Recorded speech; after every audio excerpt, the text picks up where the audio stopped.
heureuse de vous retrouver en ce vendredi soir dans votre émission. Je vous espère en forme, en vacances pour la plupart d'entre vous ou pour certains encore au travail. Cette libre antenne, c'est la vôtre au 3921. Vous le savez, ici on échange, on parle de nos vies, de nos difficultés, on se demande entre nous des conseils, on tente de démêler la pelote de nos soucis, petits et grands. Le philosophe grec Épithète disait que de toutes les choses du monde, les unes dépendent de nous, les autres n'en dépendent pas. Celles qui en dépendent, ce sont nos opinions, nos mouvements, nos désirs, nos inclinations ou encore nos aversions. En deux mots, toutes nos actions et nos ressentis. Ce qui est en notre pouvoir, c'est donc notre manière d'agir. Mais qui décide quand j'agis et pourquoi ? Le problème, c'est qu'il y a deux parties en nous, le conscient et l'inconscient. La première est douée de raison, capable de libre arbitre et de choix. La seconde est mue par des pulsions puissantes, par un désir qui n'a plus rien à voir avec la conscience. Je est un autre dans sa propre maison, disait Freud, l'inventeur de la psychanalyse. Et c'est vrai que parfois on se sent habité par un autre nous-mêmes, et c'est cet autre nous-mêmes qu'il faut apprivoiser. Alors si ce soir vous avez du mal à vous apprivoiser, à trouver ce qui fait sens, je vous invite à nous appeler au 3921. Sonia et Corentin sont là avec leur écoute bienveillante pour recevoir vos appels. Et Maxence Destop orchestre la réalisation de cette émission.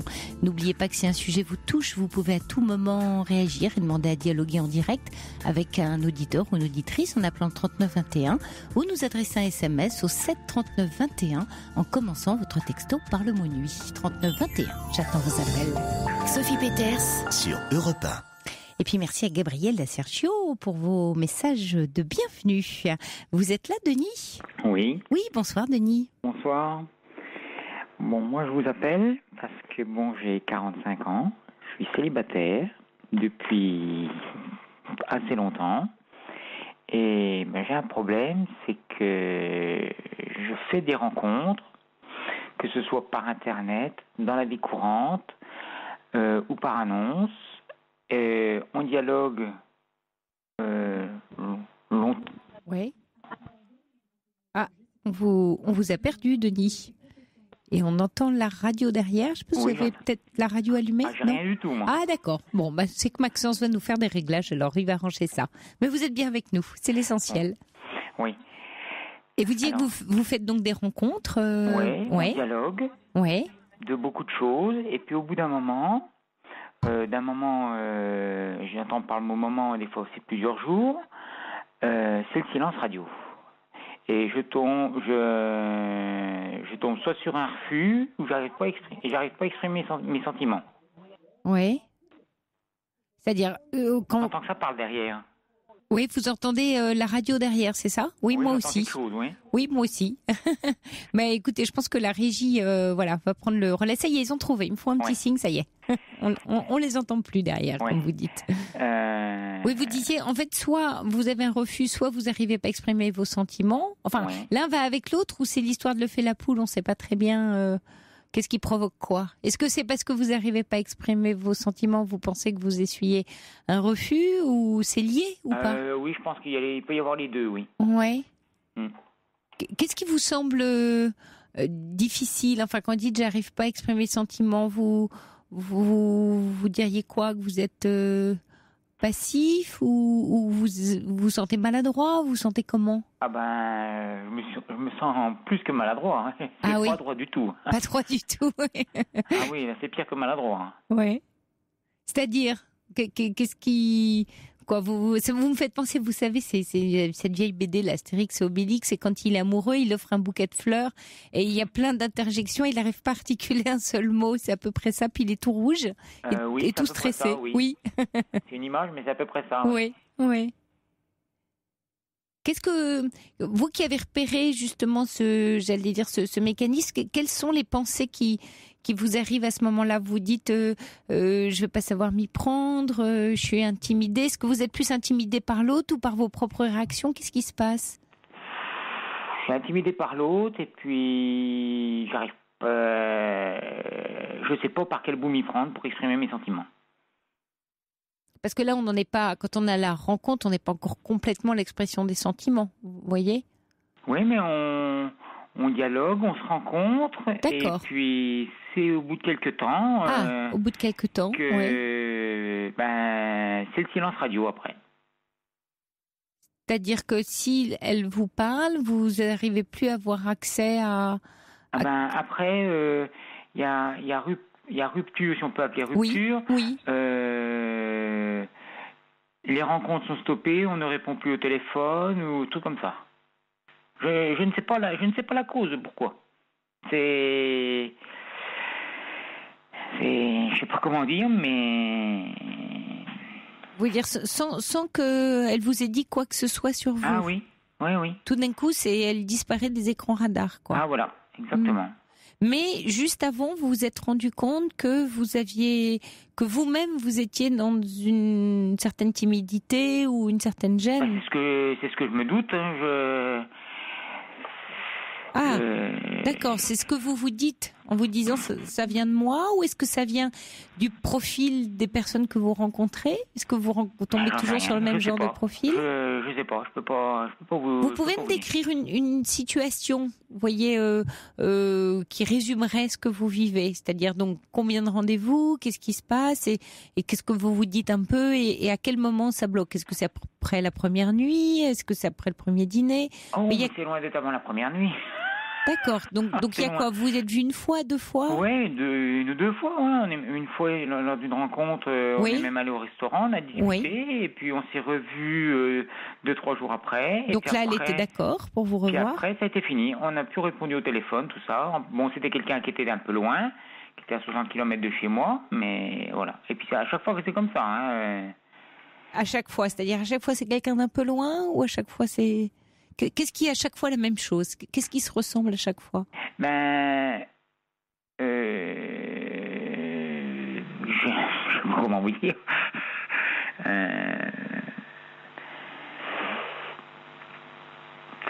C'est avant que j'exprime mes sentiments, ou quand je le dis, ou quand j'exprime mes sentiments, je tombe sur un refus automatiquement.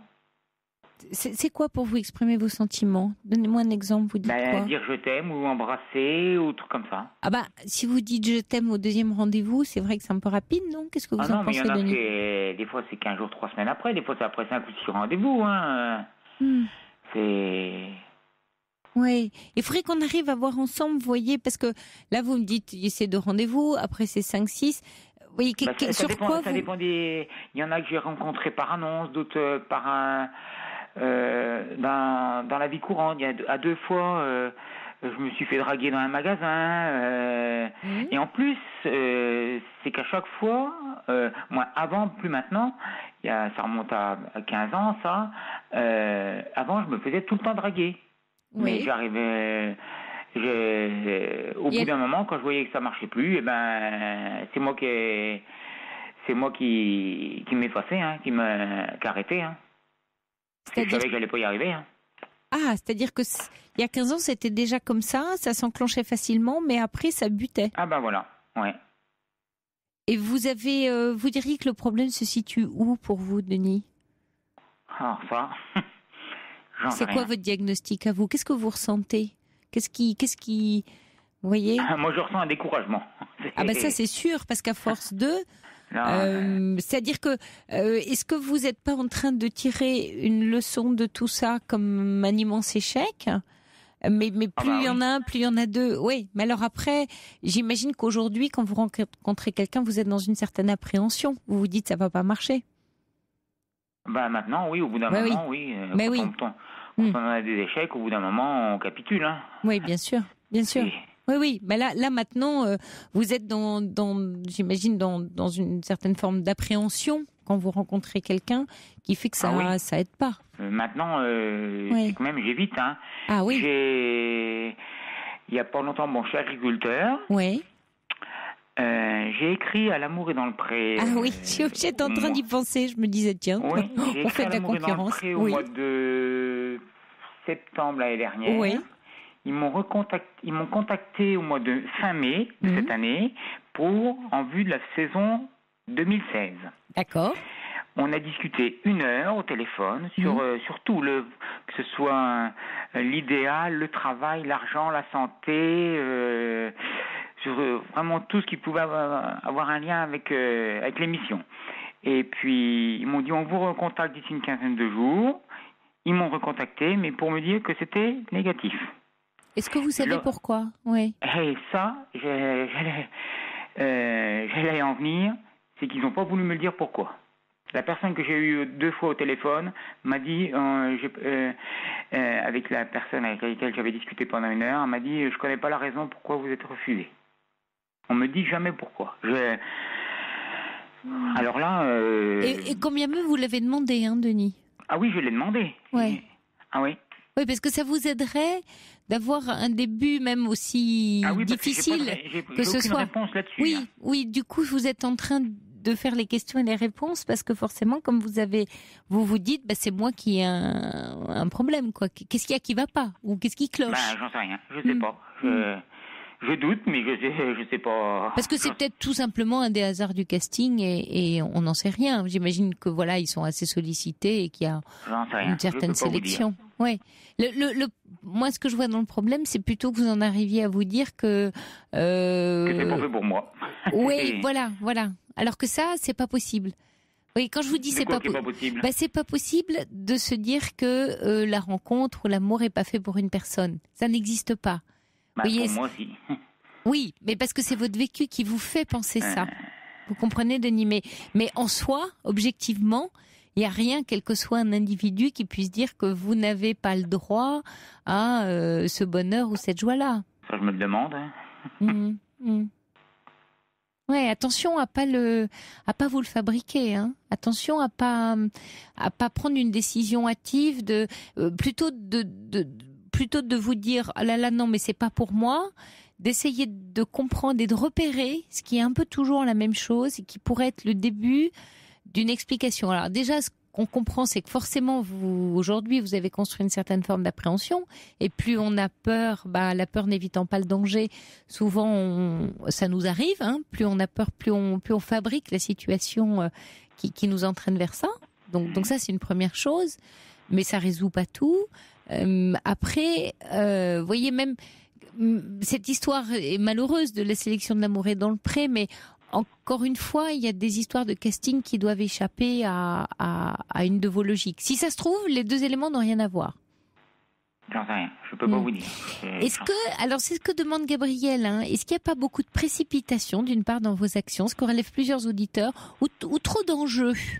Qu'est-ce que vous entendez par le mot précipitation? Alors, d'aller vite, en fait, plusieurs auditeurs, quand vous avez dit, quand je dis je t'aime, quand je dévoile mes sentiments, il y a des auditeurs qui disent, pourquoi aller si vite quand on est encore au stade de la découverte? Voilà, parler de sentiments, c'est vrai qu'il faut prendre peut-être un petit peu de temps. Et peut-être, ce que dit Gabrielle, c'est quand elle parle de beaucoup d'enjeux et qu'elle dit la rencontre amoureuse a besoin de légèreté, est-ce que du fait de votre appréhension et du temps qui passe, ça devient tellement important pour vous, hein, c'est souvent ça, quel que soit le sujet, quand on met beaucoup d'enjeux, trouver un emploi, trouver un amour, ça devient quasi vital, du coup ça vous met beaucoup de pression, et en vous mettant beaucoup de pression, vous voulez tellement que vous n'arrivez plus à avoir. Vous voyez, quand trop c'est trop. Alors est-ce qu'il n'y a pas un tout petit peu de ça, vous voyez, mais quand je dis un petit peu de ça, c'est difficile à décrire parce que il faudrait, vous voyez, qu'on soit à côté de vous, mais de le ressentir dans une posture. Quand on a très très très envie de quelque chose, on a tellement peur de pas l'obtenir que voilà, ça, on finit par psychoter, partout interpréter, et ça manque peut-être, voilà, d'une certaine légèreté. Je sais pas. Ça vous parle, ça, quand je vous dis ça, ou pas? Pour l'instant, c'est un peu loin. C'est un peu loin. Non. Ouais.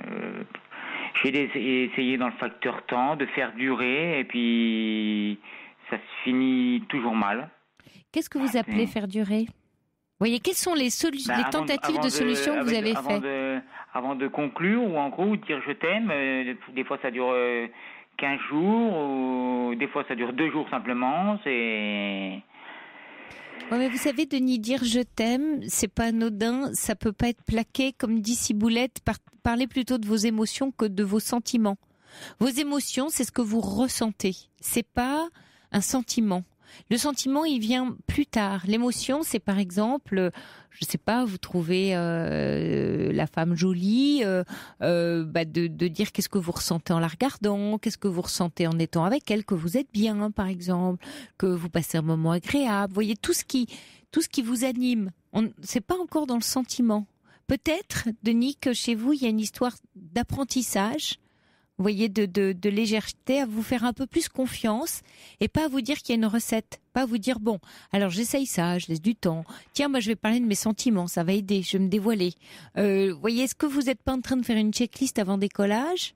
Donc quelque chose d'un peu normé, au lieu de vous laisser aller, de vous faire confiance, de laisser la vie faire, je sais pas, justement, vous êtes agriculteur, de vous promener, je sais pas, dans vos champs, de montrer votre endroit, d'être tout simplement dans qui vous êtes quand vous êtes au naturel. D'être le plus naturel possible. Parce que peut-être que vous vous dites, bon alors, parce que quand je vous entends dire j'ai essayé ça, est-ce que vous n'êtes pas pendant la rencontre en train de vous dire, bon, il y a des choses à faire ou à être, et je dois absolument faire ça pour que ça marche. Et peut-être c'est ça qui vous fait chuter en cours de route. Je sais pas.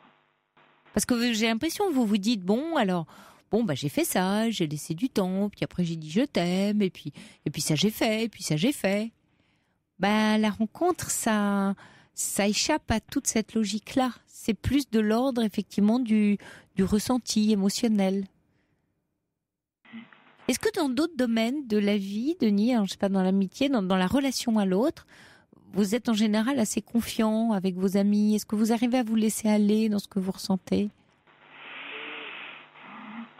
Les amis, j'en ai pas des quantités. Ouais. Ou je sais pas, quand vous rencontrez un collègue, vous bavardez, je sais pas quel est votre... Oui, mais on cause principalement travail. Hein. Oui, mais quand vous êtes là-dedans, c'est facile là pour vous du coup. Non, pas tant que ça. Ah, pas tant que ça. Non, pas tant que ça. D'accord. C'est-à-dire, dites-moi, qu'est-ce qui est pas facile? Quand il y a des réunions techniques ou agricoles, je suis souvent à l'écart. Oui. Vous avez peur de quoi, Denis? Comment? Vous avez peur de quoi? Lors de ces réunions-là, de rien. Mais... peur de passer pour la personne qui dit une bêtise? Qu'il ne faut pas qu'elle prenne de la place? Oui, peut-être, oui. Il vaut mieux rester dans son coin de peur de dire un truc qu'il ne faudrait pas? Oui. Ouais, de peur d'être rejeté? Oui, peut-être, oui. Oui. Vous voyez, est-ce que dans une certaine mesure, quand vous rencontrez une femme, est-ce que vous êtes tellement dans cette angoisse du rejet que incidemment vous le provoquez parce que soit vous montez trop vite au créneau ou pas assez, juste une histoire d'équilibre à trouver. Les plateaux de la balance, ils pensent. Parce que on voit bien là quand je vous fais parler des relations que de façon générale, la relation humaine, la relation à l'autre, il y a une espèce de maladresse faute de vous demander comment il faut faire en fait. C'est ça qui vous angoisse. Oui. Comme s'il y avait un mode d'emploi que vous connaissez pas, donc vous préférez vous taire. Oui. Ouais. Il n'y a pas de mode d'emploi, Denis. Il y a une histoire oui, de... Il y a longtemps qu'on me l'a dit, puis longtemps que je l'ai découvert. Hein. Oui. Qu'est-ce qui vous empêche de vous faire confiance? Quel est le risque après tout? Ça, j'en sais rien. Bon, le risque du râteau que vous avez pris un certain nombre de fois, donc là vous êtes tétanisé. Ouais, vous êtes tétanisé forcément. Ouais. Et ce qui serait bien, Denis, là, dans les prochaines rencontres, c'est d'essayer de baisser cet enjeu en prenant votre enfant intérieur par la main, vous voyez, en vous prenant vous-même par la main et en vous disant, ok, je suis pas un caïd, je suis peut-être pas très douée, je vais tenter une nouvelle expérience, je vais pas faire comme d'habitude. Je vais rien faire de comme d'habitude. Je vais faire tout autrement. Moi, je sais plus quoi faire. Rien, justement. Rien. J'ai envie de vous dire rien. Rien dans le sens essayer d'être le plus possible dans une certaine tranquillité avec vous. Alors, pas la réunion, vous voyez, non plus agricole de confrères où vous vous demandez ce qu'il faut dire. Essayez de travailler sur votre angoisse, en fait. Parce que c'est ça que l'autre personne sent. Peut-être, je sais pas. Ça faudrait leur demander. Peut-être qu'ils vous le diraient, moi je ne sais pas. Non, les autres diront rien, Denis, c'est en vous. J'en sais rien. Voyez, vous pourriez peut-être, je sais pas, consulter quelqu'un près de chez vous. Consulté longtemps, et alors et alors, qu'est-ce qu'il en est sorti?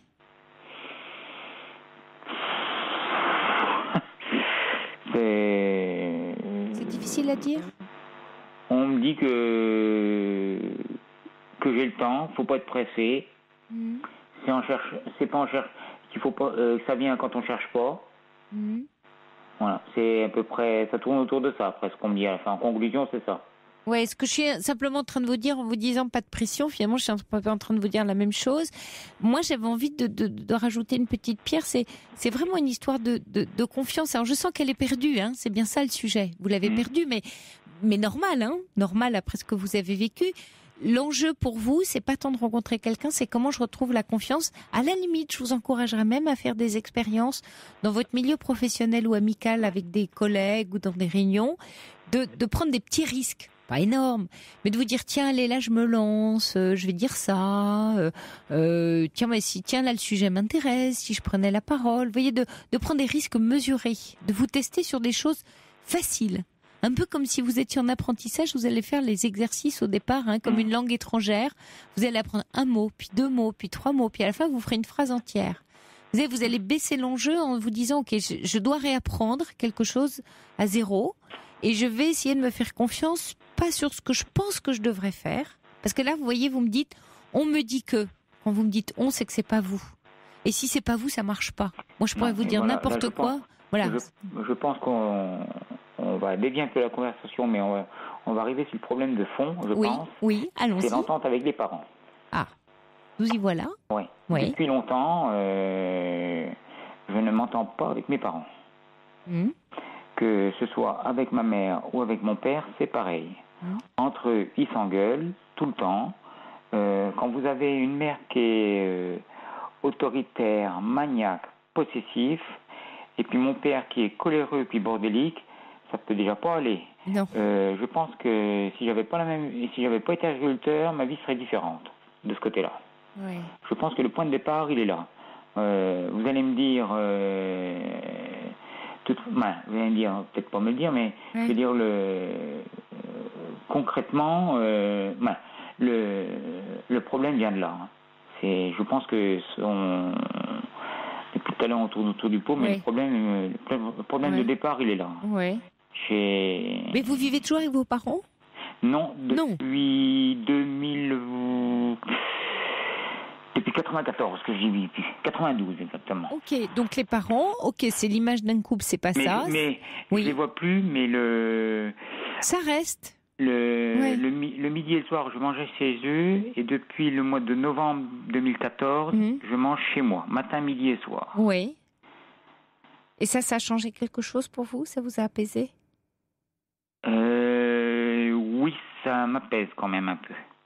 Maintenant, j'essaie d'être le moins longtemps possible chez mes parents, du fait que je fais le même métier que mon père. Je pense que ça m'est arrivé 2-3 fois, au moins 2 fois, qu'en discutant, ça devait être avec, je sais plus, c'est avec une psy ou parce que j'ai déjà consulté aussi de ce côté-là, que j'ai à un moment de la conversation, on bloque sur quelque chose. C'est quelque chose qui doit être dans mon inconscient, je suppose, ou alors je me fais des idées. Allez-y, non, c'est intéressant. Qu'on bloque sur quelque chose qu'on me cache. Ah. Oui. C'est-à-dire qu'on me cache ou... C'est qui le on ? C'est un peu caché puisqu'on veut pas me le dire. Oui, mais quel est le on ?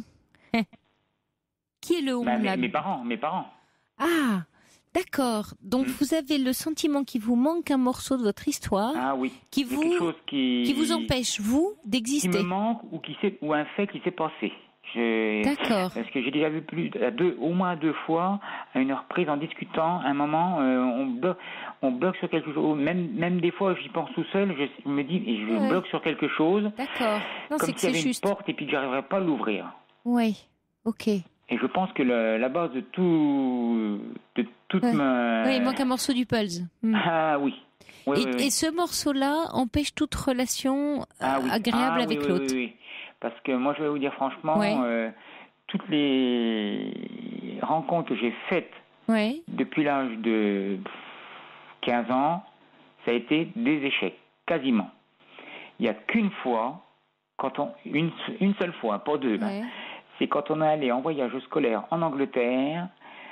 on y allait, ça devait être 3-4 jours, on était hébergés dans des familles. Donc les loin de élèves. chez vous, ouais, loin de chez Et vous. là, j'ai flirté avec une fille, ça s'est passé comme sur des roulettes. Et ça n'a pas demandé ni 10 minutes, ni 3 semaines. D'accord. C'était en moins de 24 heures. Et là, c'était très loin de chez vous. J'avais 15 ans, 15-16 ans. Ouais. Je ne sais plus si c'était au collège ou quand j'étais en première, je ne me souviens plus. Mais bon, c'est le seul coup. Et depuis, rien. Pas rien, mais que des Enfin, échecs. oui, rien, oui, pas des choses heureuses. Oui, Rien c'est ça. non, rien de positif. Rien de positif, ouais. Voilà. Comme si le fait d'être pas loin des parents était comme une mauvaise énergie qui vous empêche d'eux. Comme si vous les sentiez là, presque. Je ne sais pas si c'est une mauvaise énergie ou pas, mais j'ai l'impression qu'il y a eu quelque chose qui s'est passé il y a longtemps et que c'est dans mon inconscient et je n'arrive pas à le sortir. Je pense qu'il y a un truc comme ça, moi.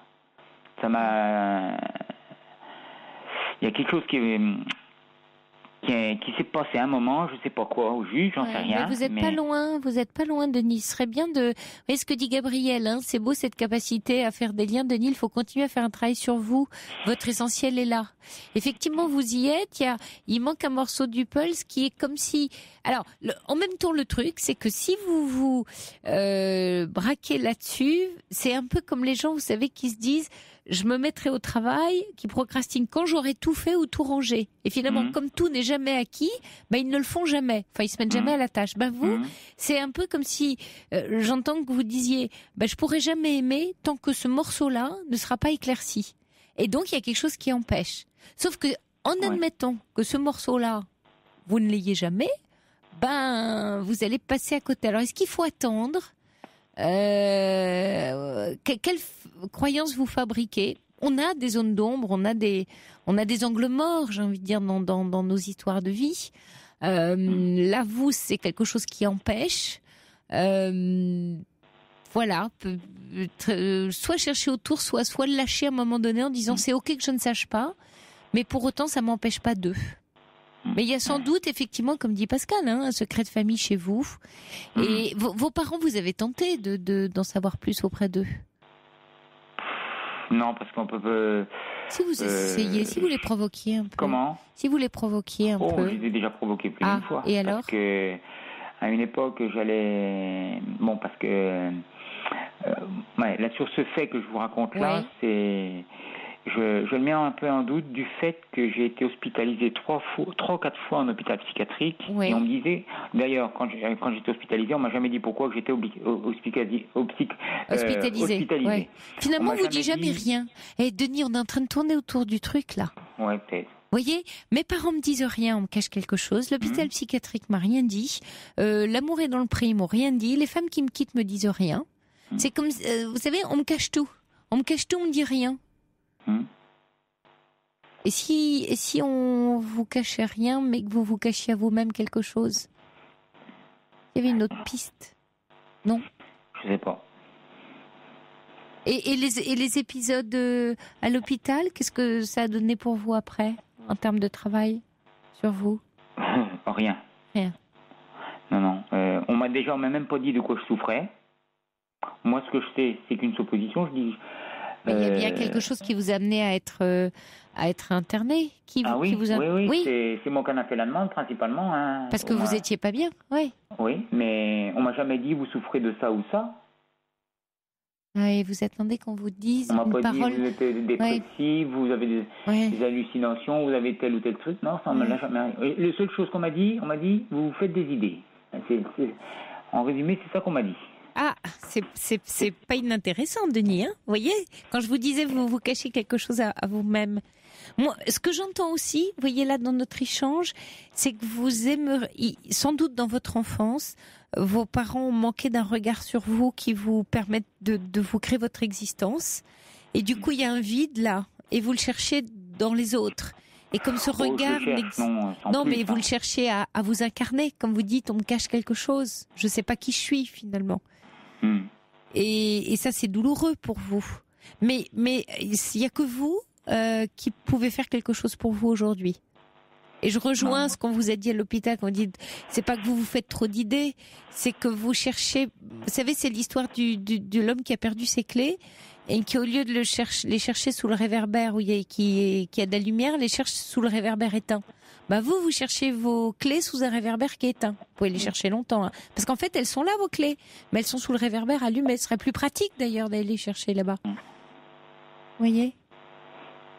Continuez à enquêter autour de vous. Peut-être, comme dit Pascal, revoyez le médecin que vous aviez vu à l'hôpital psychiatrique. Demandez à être aidé. Dites que pour vous, justement vous qui avez demandé à être interné, demandez à y voir plus clair. Vous avez besoin d'y voir plus clair. Je ne m'en pas. Bah, si vous le dites, je peux rien vous dire. Vous voyez, si vous partez battu. J'ai déjà essayé d'avoir plus d'éclaircissement là-dessus. Non, mais de chercher en vous, qu'on vous aide à trouver en vous. La solution va pas venir de dehors, hein, Denis, ça c'est sûr. Et l'autre, il nous renvoie à nous-mêmes. Et dans la rencontre, typiquement, c'est vraiment ça l'enjeu. L'enjeu d'une rencontre amoureuse, c'est l'autre qui nous renvoie à nous-mêmes. Donc vous, c'est dangereux pour vous. On n'en est pas encore là. Il faut arriver à vous rencontrer un peu pour rencontrer l'autre. Et il manque la rencontre entre Denis et Denis. Alors je ne sais pas ce que Denis va pouvoir faire pour Denis, mais il va quand même falloir qu'il fasse quelque chose pour lui. Alors on va vous mettre hors antenne, Denis, en relation avec une femme, avec Catherine, qui a laissé son numéro de téléphone pour vous. Et qui a envie de rentrer en contact avec vous et qui, comme elle entend l'émission, au moins vous aurez un début de dialogue. Oui. C'est quelqu'un qui est comme moi ou c'est quelqu'un qui... Ah, je ne sais pas, elle aime la campagne, elle a envie de rentrer en relation avec vous, alors vous verrez bien.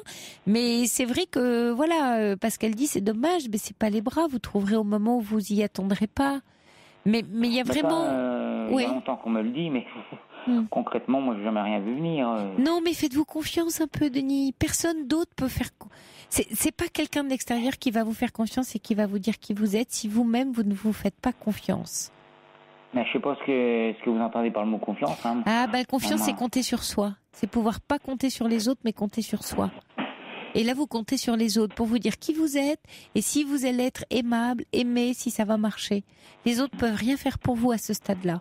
Vous pouvez faire quelque chose pour vous. Vous savez, c'est la phrase de Kennedy, ne vous demandez pas ce que le pays peut faire pour vous, demandez-vous ce que vous pouvez faire pour votre pays. Moi, j'ai envie de vous dire ça, Denis. Demandez-vous ce que vous pouvez faire pour vous et pas ce que les autres peuvent faire pour vous. Bon courage, en tout cas, Denis. Merci. Et puis, labourez votre propre terrain. Avant de... ça je le sais, oui.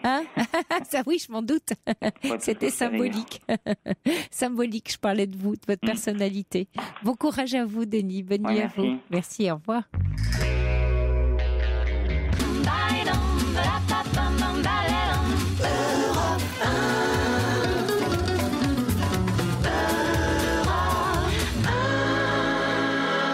Bonsoir, Laurence. Bonsoir, Sophie. Bienvenue. Merci beaucoup. Alors moi, je vous appelle parce que donc je vais avoir 48 ans en septembre et donc j'ai 2 enfants, donc 21 et 19 ans, garçons et filles. Et c'est vrai que je suis un petit peu confrontée en ce moment un petit peu à une forme de bilan, de crise de milieu de vie un petit peu parce que les enfants grandissent et moi j'ai divorcé il y a longtemps, c'était en 1997. Donc, j'ai élevé mes enfants seuls, en maman solo, etc. Et si vous voulez, l'échéance se rapproche du départ des enfants. Et c'est vrai que ça m'émeut beaucoup, en fait. Et j'ai du mal à... Alors, j'ai eu des fréquentations. J'ai rencontré des hommes depuis ma séparation, dont un avec qui j'ai revécu quand les enfants étaient petits. Mais du coup, j'ai pas mal de difficultés en ce moment à voir un petit peu la suite, comment je vais reconstruire ma vie quand ma fille sera partie, puisque mon fils est déjà parti à l'âge de 14 ans vivre chez son père. Oui. Voilà, je vous dis cela dans les grandes lignes. Donc j'ai des difficultés un petit peu émotionnellement parce qu'en fait je me suis essentiellement concentrée à élever mes enfants. depuis 20 ans, enfin 18 ans exactement. Et puis, si vous voulez, ce que je voulais voir avec vous, parce que moi, quand je me suis séparée, c'est, comment dire, j'ai eu le divorce et le licenciement en même temps. Hein. Ouais. Ce sont des choses qui arrivent quelquefois ensemble, oui. Ouais. Ouais, et du coup, ça, en fait, depuis mon divorce, je n'ai pas réussi à refaire confiance professionnellement, aussi bien que sentimentalement. Voilà. Et ça, c'est une grosse difficulté aujourd'hui, si vous voulez. Et vous diriez difficulté à faire confiance à vous-même, finalement, j'entends, c'est-à-dire à vos capacités à reprendre pied dans une vie bien à vous? Oui, absolument. Ouais. En fait, c'est un peu ambigu parce que j'ai capitalisé sur mon expérience professionnelle en reprenant des cours, en repassant des diplômes pour gagner plus d'argent pour les enfants, pour les élever correctement. Ça, c'était un petit peu parce que chez moi, le désir de maternité était très ancré. C'est vraiment, et c'est toujours, depuis très jeune. C'est le sens de votre vie, quoi. Voilà, c'est ce qui donne naissance à votre vie, Absolument. Et là, si vous voulez, c'est tout à fait ça. Je me sens maintenant, après 10 ans de contrat professionnel, comment dire, d'un an, 2 ans, vous voyez, voilà. Je vais dans des entreprises, ils me rappellent, je suis contente qu'ils me rappellent, mais je ne me stabilise pas parce que y a un petit peu ce que j'ai entendu chez Denis, ça fait aussi un petit peu la peur du rejet, la peur d'abandon, vous voyez.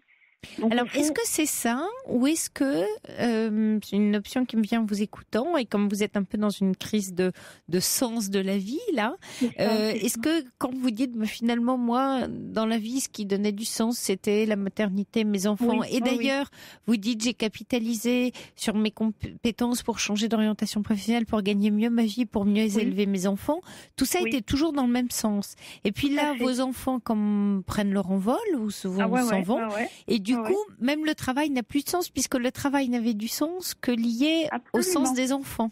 Absolument. Et j'ai d'ailleurs arrêté de travailler là. Parce parce que si vous voulez, je suis trop confuse. Oui, je comprends. Parce que vous voyez, quand la vie change, la vie change parce que des événements nous arrivent qui font que notre vie doit changer. On n'a pas trop le choix, et c'est votre cas. Ce qui tenait lieu de sens et d'axe dans la vie, s'il est bousculé, alors vous, par le départ des enfants, ça peut être un deuil, ça peut être la perte d'un métier, par exemple, là, une usine qui s'arrête, on perd complètement un métier. Je pense, au piano Playel, voilà, il y a plus de gens qui font des pianos en France, une expertise, voilà. Tout d'un coup, ce qui donnait du sens à une vie s'en va, ça nous impose d'en retrouver un qui va pas être le même, mais ça va prendre un peu de temps. Vous voyez, une espèce de creux de vague où là, vous êtes effectivement sans espèce de no man's land. Vous demandez bien, mais comme c'est un sens qui vous a tenu sur 20 ans, je dirais, facile, même plus, parce que si ça remonte à votre jeunesse. Mais oui. Alors, en fait, j'étais en train, pardonnez-moi, de retracer un petit peu la chronologie, parce que à 18 ans, j'étais engagée dans la vie professionnelle. À 22 ans, j'ai rencontré mon ex-mari. À 24 ans, j'étais mariée. À 27 ans, j'ai eu mon fils et à 30 ans, j'étais divorcée. Donc, vous voyez, ça a été très express, en fait, mon début de vie, là. Oui, très express. Ça a été très rapide. Hein. Oui, en l'espace et ensuite aussi, vous savez, j'ai eu beaucoup de difficultés matérielles parce que les mamans solo, il ne faut pas se cacher que c'est très dur. Hein, donc, problème d'appartement, le temps de restabiliser la famille. Oui, mais là, il n'y a plus de sens pour vous battre. C'est ça. Mais aujourd'hui, en fait, c'est comme si... donc évidemment mes enfants, je suis heureuse parce que ils sont voilà, je suis très fière de leur comment dire de qui ils sont aujourd'hui, voilà. Mais pour moi-même, si vous voulez, j'ai le sentiment de m'être oubliée aussi, ça c'est très désagréable, voyez. Alors, est-ce que c'est juste ça? Parce que à partir du moment où le sens de votre trajectoire était dans vos enfants, oui, on dit souvent ça, on dit on s'est oublié, mais ça vous tenait lieu de sens, donc vous n'êtes pas oublié puisque ça avait du sens pour vous, donc ça a mené votre action. Donc vous n'étiez pas oublié puisque vous agissiez. Par contre, aujourd'hui, le fait que, encore une fois, ce sens s'en aille, l'action s'arrête, et là, vous êtes dans un oubli actuel de vous. Il est actuel, l'oubli de vous. C'est ça, tout à fait. Vous ne savez plus où vous vous situez. Non, on dit, je ne sais pas où j'habite. Je deviens un peu, agaçante parce que pour moi-même, parce que je me rends compte de mes comportements un petit peu à vouloir retenir notamment ma fille. Voyez, le fait qu'elle ne parte pas en études en province, j'en étais presque contente. Vous voyez ce que je veux dire? Oui, bien sûr. Parce que je me dis, ça fait gagner 2 ans de plus. Oui. Alors, non, mais ça inquiétait un peu. Alors après, Laurence, justement, est-ce que le fait... Vous voyez, si on pousse le raisonnement de la maternité, d'avoir des enfants jusqu'à son terme, qu'il est l'idée qu'ils soient un jour autonomes et qu'ils volent de leurs propres ailes, est-ce que le sens, en évoluant, serait pas justement qu'ils partent et que ça aurait du sens qu'ils s'en aillent? Vous voyez, mais je pousse un peu loin le bouchon. Si, c'est évident. Parce qu'intellectuellement, ça je le comprends, vous voyez. Oui, évidemment. Et c'est là quand vous dites émotionnellement. C'est émotionnellement ou comment dire. C'est qu'est-ce que vous allez faire de vous? Il y a aussi, si vous voulez, aussi en réaction, c'est le départ de mon fils, parce que comme mon fils est parti vivre chez son père à 14 ans, ça m'a quand même foutu un coup, vous voyez, parce que c'était dur, c'était dur à vivre pour moi. Hein. Bien que ce soit en accord. En revanche, les relations familiales, elles ont été très douces parce qu'on a divorcé à l'amiable, on s'est arrangé pour les enfants. Vous êtes resté en bon contact avec le papa. Ça c'est bien. Voyez,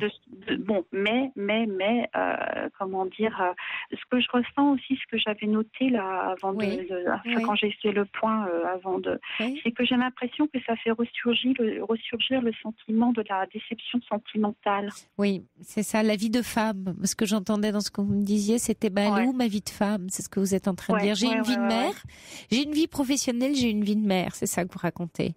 Mais il me manque la vie de la femme.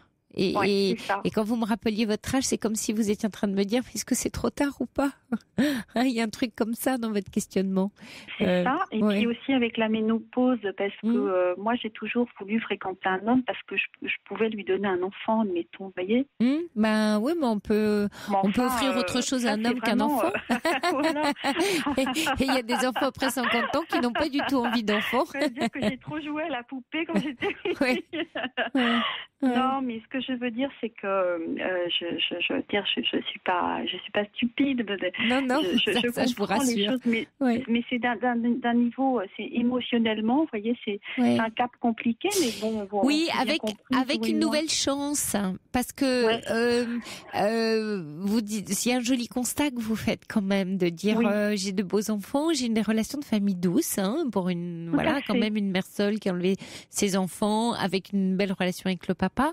Et que là, c'est presque l'autorisation pour vous, le signal, avec la peur. Alors c'est là où vous retrouvez Denis, j'imagine, avec le risque de pas confiance en soi, de ce grand bond en avant qui m'attend et de rencontrer la femme. Avec la perte des codes, et la perte des codes. Parce que c'est ce qu'on voyait avec Denis, c'est-à-dire cette histoire d'apprentissage qui n'est plus là ou qui n'est pas là. Vous qui n'est plus là peut-être, pas qui n'est pas là, mais qui... En fait, là, si vous voulez, par exemple, moi je me dis, j'ai passé l'âge je peux avoir une relation d'un soir, ça ne me gênera pas, mais ça ne me satisfera pas, d'accord? Ça peut m'arriver. Vous avez envie de construire autre chose maintenant? Voilà, j'ai envie de construire une autre sorte de foyer, toujours un truc qui ressemble au foyer, mais un foyer avec un homme, un compagnon. Oui. Absolument. Et qu'est-ce qui vous empêcherait de ça? C'est quoi l'obstacle sur la route, Laurence? L'obstacle, c'est la perte de confiance dans les hommes, quand même. Oui, mais alors, j'ai envie de vous dire quelque chose là-dessus, c'est que la confiance, elle tombe jamais du ciel. On la trouve pas sous une pierre, sous un chemin. Elle se crée, elle se façonne, et elle se façonne dans le vécu, dans l'expérience.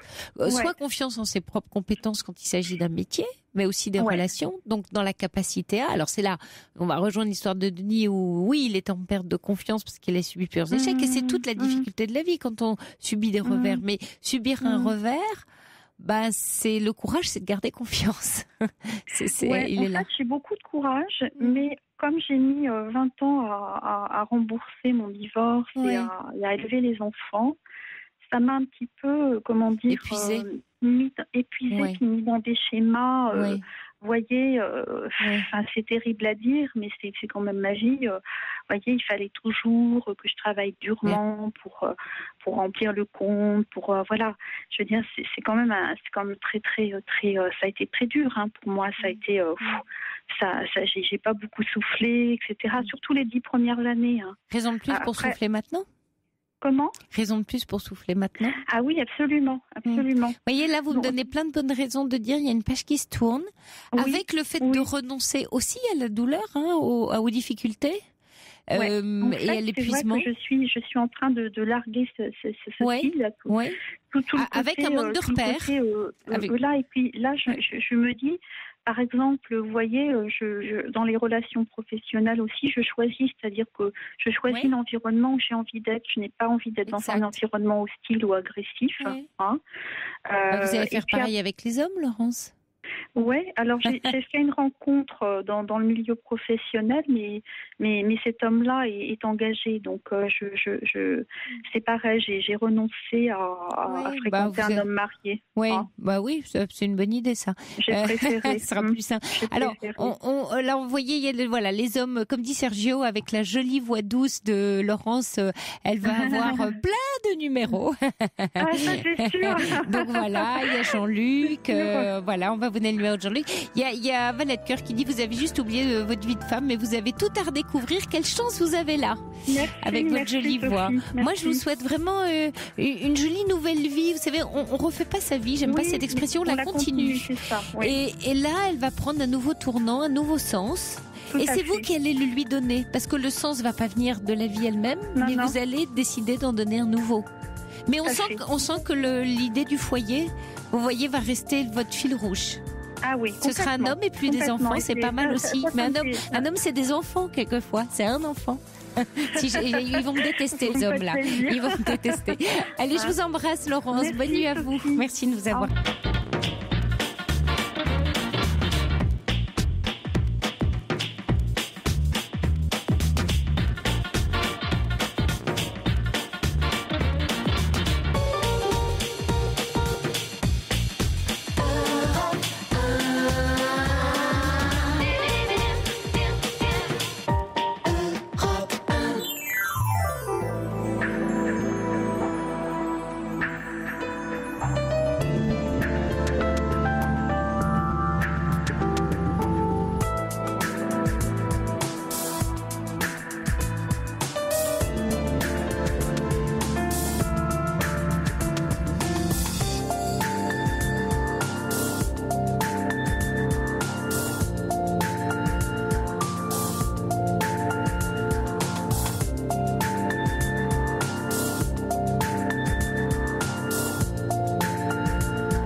Vous écoutez Europe 1, c'est la libre antenne qui se poursuit en direct encore pendant 1 heure. Cette antenne qui est à vous, au 39 21, pour nous confier un peu de vos joies et de vos peines. Un lieu de partage et d'échange où nous nous écoutons et nous nous répondons. C'est l'été, les grandes vacances pour certains, en famille ou entre amis. Pour d'autres, c'est parfois une période de profonde solitude. On parle de tout, vous le savez, au 39 21. On partage, on échange. L'important, c'est de ne pas rester tout seul avec ses questionnements, ses doutes ou ses inquiétudes. Alors, pour se parler, se dire, vous nous appelez au standard, au 39 21. Sonia et Corentin sont là pour prendre vos appels. Et c'est Maxence Destock qui réalise cette émission. Vous pouvez aussi réagir à ce que vous entendez à l'antenne par SMS en composant le 7 39 21, en commençant votre texto par le mot nuit. Vous savez que vos commentaires sont précieux pour aider les auditeurs et m'inspirent bien souvent des éléments de réponse. Et puis vous pouvez dialoguer avec nous par mail sur le site europe1.fr. J'attends vos appels sur le 39 21. Sophie Peters sur Europe 1. Bonsoir Zoé. Bonsoir. Alors Zoé, vous vouliez nous parler de votre relation, je crois, amoureuse? Oui, c'est ça.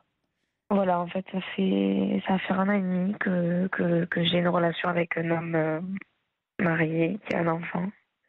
Oui. Et j'ai décidé d'y mettre fin il y a à peu près 2 semaines de ça. Mais j'arrive pas à tourner la page, à voir autre chose, à regarder ailleurs ou des choses comme ça. Je pense qu'à ça, qu'à lui, Donc du coup, voilà, c'est pour ça que j'en ai parlé longuement à ma mère. Oui. Et c'est elle d'ailleurs qui m'a conseillé de vous appeler. Donc voilà. Oui. Et en fait, mais là, la relation est finie. Enfin, vous l'avez quitté il y a 2 semaines. Vous l'avez pas revu depuis 2 semaines. Non, ça fait 2 semaines que je l'ai pas revu. Et vous n'êtes pas bien avec votre décision, en fait. Non. Oui. Qu'est-ce qui se passe pour vous? Vous voyez, d'un côté, vous vous dites, c'était mieux que ça s'arrête. Qu'est-ce qui motivait déjà l'arrêt? Et qui, maintenant que les 2 semaines se passent, il vous manque? Qu'est-ce qui se passe là, entre votre décision et le comment vous vivez cette décision? Ben, en fait, déjà depuis le début de la relation, je le vis pas bien, le fait d'être Oui. entre guillemets la maîtresse. C'est pas mon rôle. Mhm. Et ça devait pas se passer comme ça. Le souci, c'est que ça s'est poursuivi. Toujours, on disait, ça va s'arrêter, ça va s'arrêter. Sauf que petit à petit, 1 mois, 2 mois, 3 mois, 4 mois, 1 an. Et j'ai quitté ma ville, en fait, pour m'éloigner de lui. Oui. Sauf que ça n'a pas marché. On a continué quand même de se voir de temps en temps. Moins, mais de temps en temps. Et puis, au bout d'un moment, j'en pouvais plus. Ça me bouffe tellement, mais le souci c'est que j'ai tout arrêté et ça me bouffe toujours autant.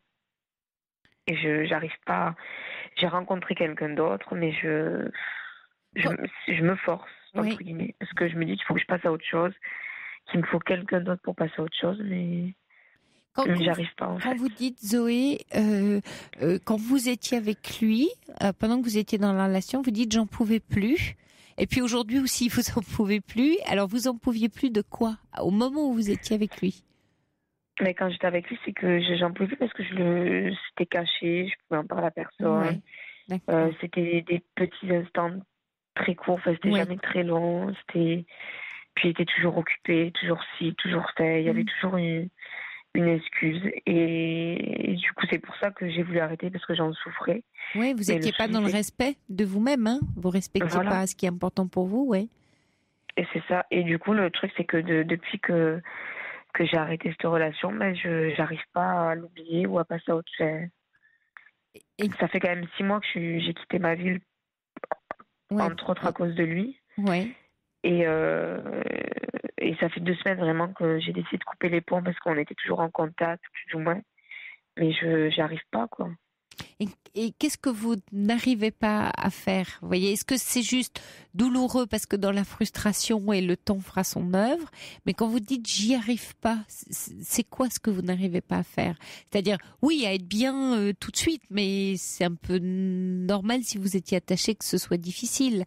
Il faut un peu de temps. Alors, qu'est-ce que vous n'arrivez pas? Vous voyez, vous employez des mots qui me font penser un peu comme quand on veut arrêter de fumer.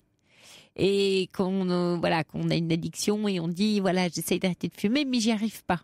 Mais je voulais arrêter parce que c'était pas bon pour moi, mais j'aimais quand même fumer. Vous voyez, tout ça me fait penser à ce processus-là. C'est un peu ça en fait. Ouais. Maintenant que vous me le dites, c'est un peu ça. Enfin, j'ai arrêté parce que c'était pas bon pour moi, mais au final. Mais au final, ça me manque. Voilà. Ouais. J'ai envie de vous dire, oui, normal si vous plaisait, mais vous vous dites, voyez, c'est toute l'ambiguïté de quelque chose dont on se dit que on aime bien, mais c'est pas bon, et parce que c'est pas dans le respect de vos valeurs, et c'était pas dans le respect profond de vous-même. C'était ça, cette relation. Oui. Et là, à fleur de peau, hein, dans l'émotion, vous dites bah oui, mais il me manque, j'aimais bien ces moments avec lui, j'étais attachée à lui, c'est tout ça qui ressort là. Oui, c'est ça. Et que ce soit difficile, en soi, si alors après, finalement, peut-être ce qui vous aiderait, c'est de vous demander qu'est-ce que vous aimiez. Voyez, à quoi vous renoncez en renonçant à lui, à la personne, à peut-être ces moments volés qui finalement vous plaisaient. Voyez, qu'est-ce qui vous manque le plus?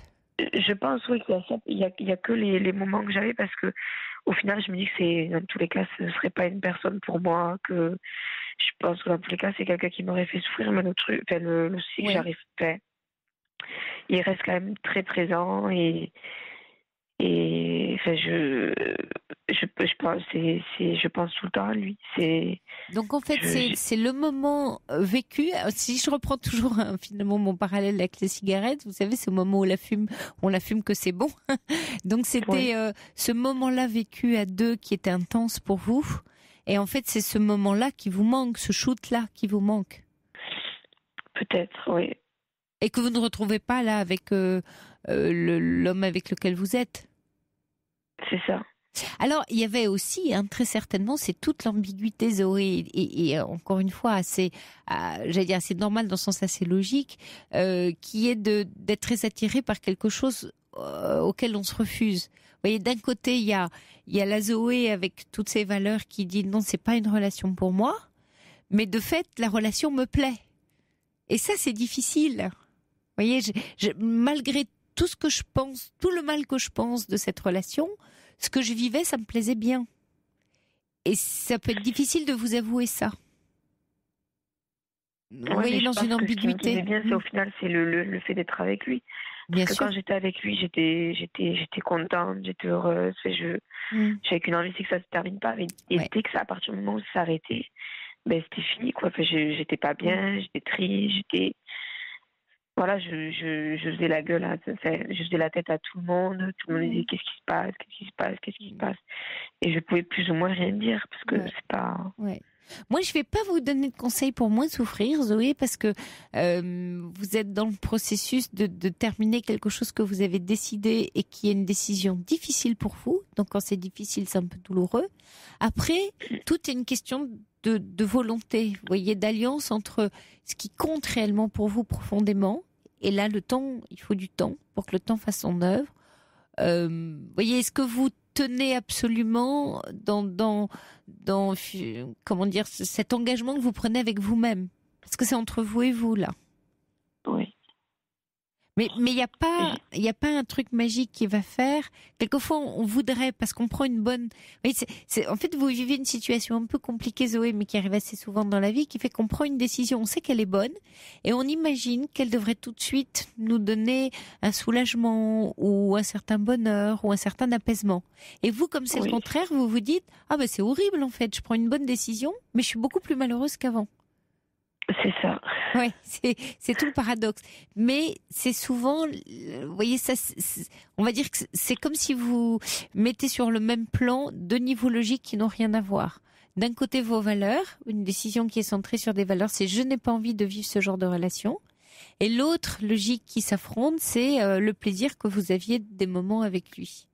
Et comme ces deux logiques-là s'affrontent, c'est un peu douloureux pour vous, et ça fait que vous ne comprenez pas pourquoi vous dites la décision en soi elle est bonne, j'ai pas à la remettre en cause, mais n'empêche qu'elle me fait souffrir. Oui, il y a quelquefois des bonnes décisions dans la vie qui nous font beaucoup souffrir, mais dont on sait qu'elles sont bonnes. Oui, donc maintenant le but c'est d'essayer de rester dans ce chemin-là et de pas... Qu'est-ce que vous en pensez, vous? Ouais. Vous, c'est quoi votre décision, là? Vous voulez quoi pour vous? Moi, j'aimerais passer à autre chose et rencontrer quelqu'un qui m'apporte tout ce que lui ne peut pas m'apporter. Oui. Mais d'un côté, je me dis que ça risque d'être très long et que je ne sais pas si un jour ça... Enfin, si, je me dis qu'un jour ça arrivera forcément, parce que...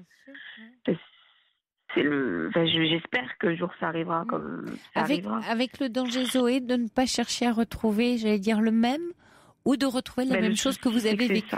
Voilà. Parce que tout... C'est que quand je rencontre quelqu'un, je vous me comparez. dis que je vais... Voilà, je compare toujours à lui, ça revient toujours à lui, donc au final, ça me va pas. Oui, au final, ça vous va pas. Or, il y a lui, il y a la relation que vous avez vécue avec cet homme-là, et puis il y aura autre chose, différemment, que vous allez découvrir et qu'il faut que vous autorisiez à découvrir, sinon vous allez comparer tout le temps, et comme vous risquez de vous dire c'est moins bien, vous allez continuer à être dans le lien avec lui, et dans cette souffrance de manque. Et en plus, comparer deux êtres ou comparer deux histoires, c'est incomparable. Rien n'est comparable. deux histoires d'amour, deux hommes, alors pour un homme, deux femmes ou deux hommes, enfin peu importe. Comparer, c'est toujours très douloureux parce que quelqu'un vous apporte quelque chose toujours de différent de l'autre. Il y a toujours des aspects qu'on aime bien chez l'un, qu'on n'aime pas chez l'autre. Enfin, vous voyez, c'est une espèce d'alchimie. Donc vous n'allez de toute façon pas retrouver la même chose. Donc il y a une sorte de deuil à faire à la fois de lui et de cette relation pour vous ouvrir à quelque chose de résolument nouveau. Oui. Et puis il y a René qui dit ça ne fait que 2 semaines, hein. Et c'est rien. Mais ça fait 2 semaines que oui, j'ai décidé de mettre un stop à toute communication. Oui. Mais ça fait quand même 6 mois que je suis partie de chez moi pour essayer de passer à autre chose. Oui, en plus c'est douloureux de partir de chez vous. Vous êtes infligé quelque chose de difficile là. Ben oui, parce que j'ai quitté mes amis, ma famille. Même si j'ai pas beaucoup de famille, j'ai quand même ma mère et mon chien. Oui. Donc du coup c'est. Et c'est pas ça évident. Qui est le plus dur, Zoé, finalement. Parce que vous êtes infligé. Parce que du coup, je me retrouve là un peu toute seule maintenant. Mais... oui. Et si vous retourniez chez vous? Vous voyez, si vous viviez entouré des vôtres, qui vont vous soutenir, de vos amis, de votre lieu de vie, parce que là, vous êtes déraciné. C'est la double punition, là. C'est la double peine, là. Pour vous, c'est la double peine. Donc, vous savez même plus si vous souffrez de manque de lui ou de déracinement. Enfin, vous êtes déraciné, mais déraciné de la relation et déraciné de votre milieu. Oui, je pense aussi. Bon, après, ça m'a apporté beaucoup de choses aussi d'être partie. Bien sûr. Parce que j'ai réussi à faire des choses professionnellement que j'aurais pas pu faire là où j'étais. Donc, c'était un bien pour un mal. Mais c'est vrai que maintenant que j'ai réussi, je me retrouve un peu toute seule. Et même si, je me suis fait quelques amis là où je suis maintenant, c'est quand même pas évident d'être loin de ces, et si vous rechangiez, vrais amis. C'est compliqué? Un petit peu, oui. Oui, un peu, d'accord, oui. De repartir auprès des vôtres, oui, ça chamboule encore d'autres choses, encore un autre changement, quoi. Oui, ça va être plus professionnellement, ça va me poser des problèmes. Oui. Alors que là, ça se passe bien professionnellement. Oui, plus ou moins. J'ai réussi pas mal de choses professionnellement, ou que j'arrivais pas dans mon ancienne ville, mais d'un côté, je me dis ça mal pour un bien, mais de l'autre côté, je me dis que je suis partie de chez moi, quoi. Oui, c'est ça. Et en plus, à cause de lui. Donc c'est comme si lui vous enlevait une partie de votre vie. Donc il a un poids énorme. Et c'est à cause de cette relation que vous êtes partie. Donc elle vous fait vivre un double deuil, une double perte. C'est une double perte. La perte de votre milieu de vie et puis la perte de lui, bien sûr. C'est ça. Donc c'est difficile ce que vous vivez, Zoé. Alors voyez si vous pouvez bouger ou pas, mais là typiquement ce qui est important pour vous, c'est dans le soin de vous, dans les choses qui vous font du bien, d'être vraiment douce avec vous maintenant. Voyez, ne vous en voulez pas que ce soit difficile, parce que ça c'est vous faire mal pour rien. Mais il y a beaucoup de douceur et de gentillesse envers vous parce que vous avez fait un choix difficile et que il faut vous le tenir, parce que si vous le tenez pas, vous allez vous en vouloir. Ça risque d'être pire parce que c'est presque un engagement. On sent qu'il y a de l'ordre de l'engagement envers vous. Et pour tenir cet engagement, il va vous falloir prendre des décisions douces pour vous, les plus douces possibles. Et pas passer en force, quoi. Tenir sans passer en force, vous voyez, sans vous infliger des choses difficiles. Oui, je pense. Oui. Puis je pense aussi que ça sert à rien d'essayer de le remplacer ou de rencontrer quelqu'un d'autre pour l'oublier, parce que je pense que ça ne marchera pas. C'est pas rencontrer quelqu'un effectivement pour l'oublier, c'est passer carrément à autre chose. Vous voyez, c'est pas quelqu'un qui va le remplacer, sinon vous allez comparer, mais c'est de presque de changer d'horizon. Un peu comme vous avez changé finalement de région, c'est presque changer de pays en changeant d'homme, quoi. Dans vos relations. Donc attention à ne pas rechercher le même. Il y a une auditrice ou un auditeur qui dit vivre exactement la même situation que vous, qui veut bien discuter avec vous. Alors je dis à cet auditeur qui a envoyé cet SMS de laisser votre numéro si vous voulez qu'on vous mette en contact avec Zoé, parce que moi j'ai pas les numéros dans les écrans, donc il faut nous le donner. Et puis il y a Brigitte qui vous dit vous tirez fier de vous quand vous serez vraiment libéré de cette relation, fier d'avoir agi de manière juste envers vous-même, dit Brigitte. Oui, et donc, j'espère que... ouais, bien sûr, il faut du temps.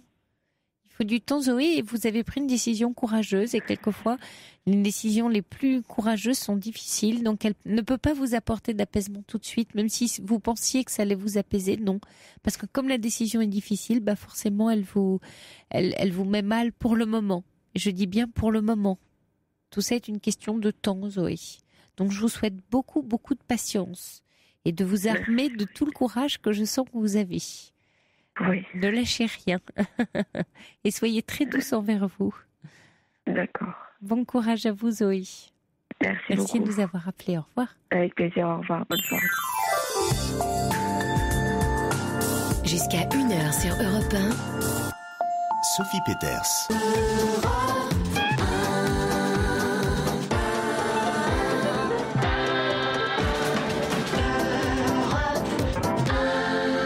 Bonsoir Sébastien. Oui, bonsoir Sophie. Bienvenue. Donc, oui, donc je vous appelais, en fait, c'était par rapport, donc pour discuter de ma situation, disons que familiale et personnelle, c'est-à-dire que moi je suis célibataire depuis 14 ans. J'ai 38 ans et donc en fait c'était par choix et pour plusieurs raisons aussi que je suis resté célibataire. Donc je voulais pas trouver quelqu'un, donc j'avais besoin de mettre de l'ordre dans ma vie à une certaine période. Et donc, chose qui a été faite et que je fais, quoi. Donc, et là aujourd'hui, donc depuis 2-3 ans, je cherche en fait à trouver quelqu'un. Et c'est vrai que ça me semble assez difficile maintenant, du fait des années où j'ai été tout seul. Et donc, voilà, donc c'est vrai que je profite de votre émission pour essayer d'avoir une écoute et pourquoi pas un conseil, en fait. Et qu'est-ce que vous avez repéré qui est difficile pour vous avec ce temps qui est passé? Qu'est-ce qui vous paraît le plus compliqué dans tout ça? Le plus compliqué, c'est de trouver la personne, en fait. Ah, c'est-à-dire de savoir la reconnaître quand elle se présente? Ouais, un peu aussi, oui aussi. Et bon, c'est vrai que je suis resté sur un échec, en fait. Donc il y a 14 ans? Oui, il y a 14 ans. Et c'est vrai que je ne l'ai pas très très bien pris non plus, mais bon. Ouais. Et c'était quoi cet échec? Racontez-moi. Vous l'analysez comment? C'était dû à quoi? Je pense que je l'analyse, c'est-à-dire que je pense que j'ai été trop vite dans la relation avec la personne. Où j'ai peut-être, je pense qu'il y a eu ça et ça s'est pas très bien passé. Il n'y a pas vraiment eu d'entente entre elle et moi et donc ça n'a pas duré, quoi. Voilà. Et donc je pense que j'étais. Ça a duré combien de temps? Ça a dû durer 3-4 mois, il me semble, à peu près. Ouais, 3-4 mois, et donc, mais bon, et à partir de ça, donc, moi j'ai j'ai pris une autre direction, quoi, j'ai cherché, disons, à profiter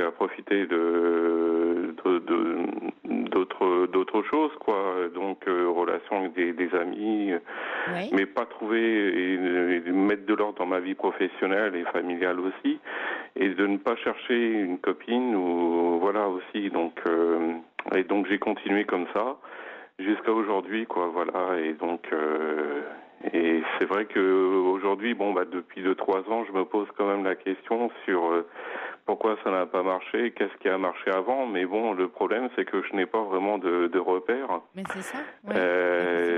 Du peu d'expérience que j'ai, quoi, en fait. Et puis, c'est typiquement, mais je ne sais pas si vous avez entendu en début d'émission le témoignage de Denis, qui était un petit peu, j'allais dire, un peu dans votre situation, mais je disais que c'est typiquement le cas des relations sentimentales où on n'a pas vraiment de repères, voyez, fixes, c'est-à-dire que comme c'est nos relations, on est deux, mais comme les relations amicales, vous me direz, on tricote une relation ensemble, mais il n'y a pas un mode d'emploi. Souvent, c'est ce qu'on me demande dans cette émission, c'est comment on fait. C'est toute la difficulté de la chose, c'est qu'on fait pas, on est dans qui on est, et la rencontre se fait d'être à être. Alors bien sûr, on fait des choses ensemble, on se dit des choses, mais dans ce qu'on se dit, il n'y a pas une façon de dire les choses. Il y a être au plus naturel de qui on est. Et c'est là où finalement la peur est sans doute la plus mauvaise des conseillères dans ce domaine, parce qu'elle vous sert juste à rien. La peur de pas dire ce qu'il faut ou de pas faire ce qu'il faut, parce que plus vous êtes dans la peur, plus vous êtes en train d'alimenter la croyance qu'il y a une façon de faire et que vous faites mal. Et que si vous faites mal, que ça va mal se passer. Quand vous me dites, je suis allée trop vite, il y avait pas. Alors, vous avez dit une chose à dire. Où je suis allée trop vite et il n'y avait pas d'entente. Moi, ce que je retiens, c'est le pas d'entente. Il n'y avait pas d'entente. Donc, un pas d'entente, c'est pas d'entente. Alors, trop vite, ça peut être effectivement. On avait Denis tout à l'heure qui disait, mais moi, je fais les trucs, je dis je t'aime assez vite. Bon, oui, il y a sans doute des choses.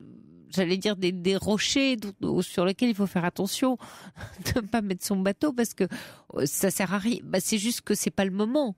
Mais le plus important, moi j'ai envie de vous dire, Sébastien, c'est de vous faire confiance. Alors c'est très difficile parce que la confiance que je disais tout à l'heure, elle vient sur l'expérience, et là il y en a peu. Donc sur quoi vous faire confiance ? Sur votre désir. Sur l'envie de partage. Quand je dis votre désir, c'est l'envie de vivre une relation avec une amie, une partenaire, une relation sentimentale. C'est le désir d'être bien avec l'autre, et donc la découverte. C'est l'accueil finalement. C'est un peu comme, je vais vous prendre une image, ce serait comme inviter quelqu'un chez vous à dîner. Ce qui se fait d'ailleurs, à un certain stade. Et vous savez, où on dresse une table, on prépare un repas, on se réjouit. C'est un peu ça la relation dans ses débuts à l'autre, c'est comment j'accueille l'autre dans ce qu'elle est. Je m'intéresse à elle, elle s'intéresse à moi, on fait connaissance, on se pose des questions. Tout ça ressemble très fort au début d'une relation d'amitié finalement, puis se transforme avec du sentiment. Oui. Et ça, par exemple, quand je vous dis des choses comme ça, est-ce que là, vous vous dites, oulala, c'est compliqué ou pas ? Vous dites quoi, là, quand vous m'entendez vous dire ça ? C'est ce que je me dis, c'est compliqué. Non, c'est pas que c'est compliqué, mais c'est que c'est de me projeter. Mais ça va. La première question, c'est que ça m'est pas arrivé avant, en fait. Ah, et alors du coup, vous en déduisez quelle leçon que ça vous soit pas arrivé avant ? Est-ce que ce que je vais demander, est-ce que ça va vraiment être ce que je vais demander, ce que je veux vraiment, est-ce que c'est vraiment clair ou voilà quoi. Ce que je vais demander, c'est-à-dire demander quoi ? Vous imaginez demander quelque chose ? Non, pas forcément. Non. Demander questions. Ce que je recherche en fait en relation, est-ce que c'est vraiment clair ou je sais pas. Ah oui, voilà. D'accord. On en revient à ce qu'on se disait tout à l'heure tous les deux, c'est finalement ce qui vous inquiète le plus, c'est de vous dire comment savoir quel genre de personne me convient si j'ai si peu d'expérience. Vers quoi je me tourne finalement quand je me présente, c'est ça ? Oui, aussi. Ouais. C'est ça la question. Oui. Alors, là encore, on en revient à vous, c'est-à-dire à sortir vos antennes et à vous présenter en étant qui vous êtes, parce que c'est en se présentant aussi soi-même qu'on est dans la rencontre. Alors si c'est, je sais pas, les réseaux sociaux ou j'en sais rien, ou une soirée, et puis sentir. On parle d'atome crochu souvent. Sentir ce qui accroche, ça accroche ou ça accroche pas. Vous voyez, pas vous accrocher parce que chouette, il y a une jeune femme qui me parle, alors c'est génial et on va y aller. Non, c'est tiens, c'est intéressant parce qu'on se raconte. Tiens, je suis bien. C'est un moment, je passe un moment agréable. Ou non, je le sens pas trop. Vous voyez, pas de précipitation. D'aller doucement avec vous. Imaginez que là, vous sortez de 14 ans d'une vie seule avec vous. Comme vous dites, j'ai d'abord géré ma famille, mon emploi. Oui, Donc, là, vous débarquez sur une terre un peu étrangère et vous connaissez ni les us et coutumes du pays, ni la langue, ni rien. Hein. Alors, en général, ce qu'on fait, on achète un guide touristique, mais là, j'en ai pas à vous proposer. Ça marche pas. J'aurais pas de carte non plus.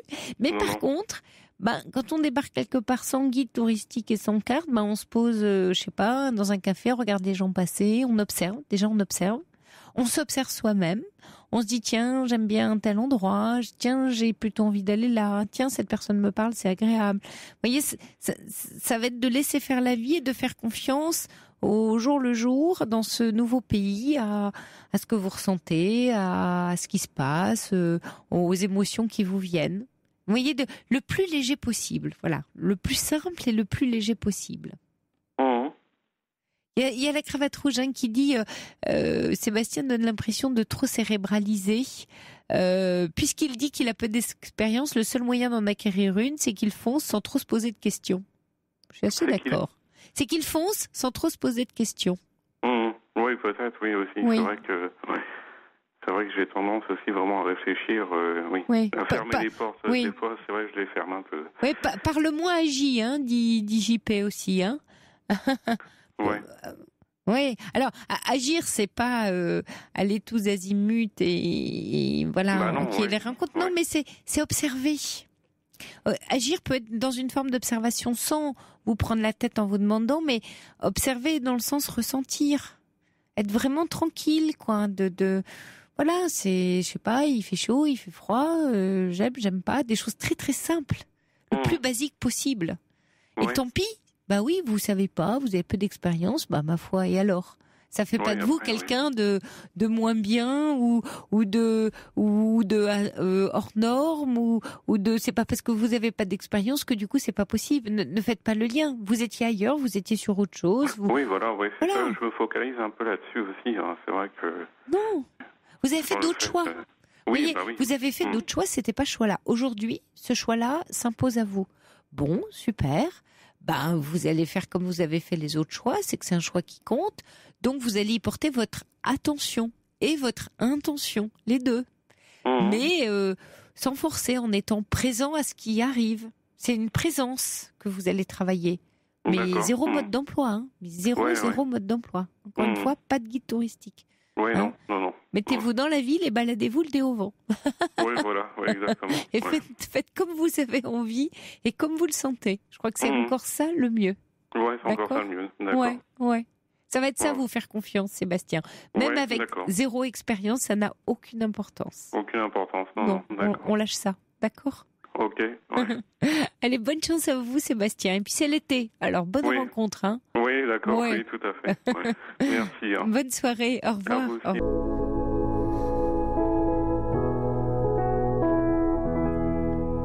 Une très jolie chanson d'amour sur la libre antenne. Goodbye My Lover, James Blunt.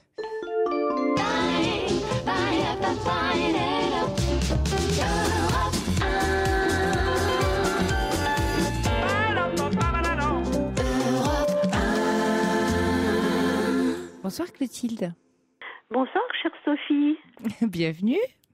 Je suis ravie que vous me preniez en ligne. Oui, j'aime bien votre voix chantante, moi, à l'antenne. J'ai une belle histoire d'amour à vous raconter. Ah, c'est ça le petit chant que j'entendais dans votre voix, alors. Voilà. Il y a plus de 3 ans, j'ai rencontré un charmant garçon dans une cafétéria. Et ce garçon, pour vous dire un peu le style, c'est Brice de Nice, mais avec les cheveux bruns. Ah, disons du jardin, alors. Voilà. Oui. Et puis, il a été cash avec moi. Il m'a dit, voilà, je suis sous tutelle, j'ai des piqûres. Enfin, bref, il m'a dit qu'il était schizophrène. Et puis, a priori, ça pourrait faire peur, quoi. Oui.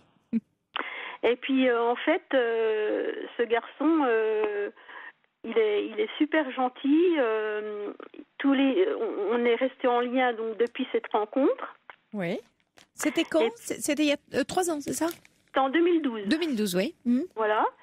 Et puis, donc, il est très, très gentil avec moi. Alors, tous les jours, il m'offre le café.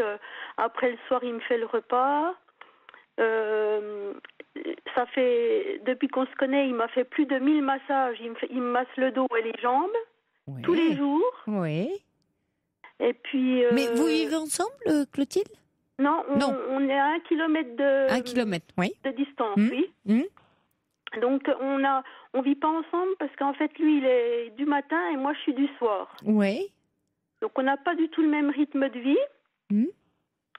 Et puis moi, en fait, je suis sensible à la cause des personnes souffrant de troubles psychiques parce que je suis présidente d'une association d'entraide, justement, pour le public qui recherche un emploi dans le milieu ordinaire et qui est reconnu pour des troubles psychiques handicapés, quoi. Ah, très bien. Oui. Elle s'appelle comment, votre association ? Parce que ça... C'est Psychose Lorraine, c'est sur la Lorraine. Sur la Lorraine, oui. Voilà, c'est Psychose en 2 mots. Psychose, oui. PSY, plus loin cause, CAUSE. D'accord, PSY, plus loin, CAUSE, Lorraine, en Lorraine. Voilà, et on peut me retrouver sur Internet. Et puis, voilà, c'est une association d'entraide, en fait, mutuelle. D'accord. Et puis, en fait, voilà, ce garçon, ben, il est, je veux dire, a priori, ça pourrait faire peur, mais il est vraiment formidable. Il m'appelle ma princesse. Super, ouais. Il me dit, tu peux m'appeler quand tu veux, 24 heures sur 24 si tu as un problème. Moi, j'y dis la même chose, en fait. On s'entend super bien. Ben, moi, un peu pour vous représenter un peu le style de fille que je suis un peu une femme-enfant, un peu entre Charlotte Gainsbourg et comment elle s'appelle, Lio, vous voyez, il a un peu le style physique, quoi. Oh, bah dis donc, oui. Donc vous avez l'embarras du choix, alors, Clotilde. Oui, c'est vrai que je plais assez. Et puis, il y a une relation, une de mes connaissances qui m'a dit, ouais, mais qu'est-ce que tu fous avec ce gars ? Tu peux trouver mieux. Et en fait, faut pas écouter les gens parce que ce garçon, il est le plus formidable que j'ai jamais connu. J'ai eu plusieurs relations dans ma vie, mais c'est le garçon le plus gentil que j'ai jamais connu. En fait, ce que j'entends dans ce que vous dites, Clotilde, que je trouve très touchant et que j'essaye de faire passer justement à des auditeurs quand on parle de relations d'amour, c'est l'accueil de l'autre. En fait, quand vous dites, bah oui, ça pourrait faire peur, mais vous l'avez accueilli. Et il s'est senti accueilli et du coup, il vous accueille lui aussi à son tour. Et vous êtes chacun, vous voyez, vous n'êtes pas dans « je te donne, tu me donnes », mais « je t'accueille, tu m'accueilles ». Qui pourrait ressembler, mais c'est juste à l'inverse, en fait. Et puis ce garçon, il est né en France, mais il est d'origine serbe, il parle le serbe et le français couramment. Et puis en 2013, il m'a emmené dans son pays d'origine, en Serbie. Oui. Alors, j'ai visité Novi Sad, Belgrade, etc. On est resté 1 mois là-bas et j'ai passé des super vacances et il était à mes petits soins. Toujours, il faisait le repas, midi et soir, la vaisselle, enfin tout. Je suis très gâtée avec lui, quoi. Et alors, du coup, Clotilde, j'en profite, voilà, que vous soyez avec nous en ligne. Je ne sais pas si vous avez entendu juste avant vous le témoignage de Sébastien ou de Denis en début d'émission. Voilà. Quel conseil vous donneriez à un homme comme Denis ou comme Sébastien qui, voyez, on les sent inquiets de pas de confiance en eux parce que soit pour le cas de Denis plusieurs échecs dans ses relations, soit pour Sébastien, moi ça fait 15 ans voilà qu'il a l'impression de ne pas avoir d'expérience parce qu'il a pas vécu de relation sentimentale. Quel type de conseil vous leur donneriez à ces hommes-là, vous qui justement êtes dans l'accueil de cet homme que vous avez rencontré dans une cafétéria? Ben, en fait, moi, je cherchais pas spécialement l'amour, je cherchais rien, en fait. Oui, alors oui, c'est ce qu'on dit souvent, c'est quand on cherche pas qu'on trouve. Voilà, et j'attendais rien, en fait. Mais qu'est-ce qui fait que ce jeune homme vous a séduit, par exemple? Ben, oui, au début. Au début, ben, il avait le regard très souriant. Oui. Il avait le regard de quelqu'un d'heureux, de gai. Ouais. Et de gentil et puis voilà, c'est le fait de ne rien attendre. En fait, quand on s'attend à rien, on ne peut jamais être déçu. C'est vrai, c'est sûr. Et lui non plus n'attendait rien? Ben non, il était avec des amis comme ça, ils discutaient. Et apparemment, il attendait rien non plus. En fait, on n'attendait rien tous les deux, puis on s'est rencontrés comme ça.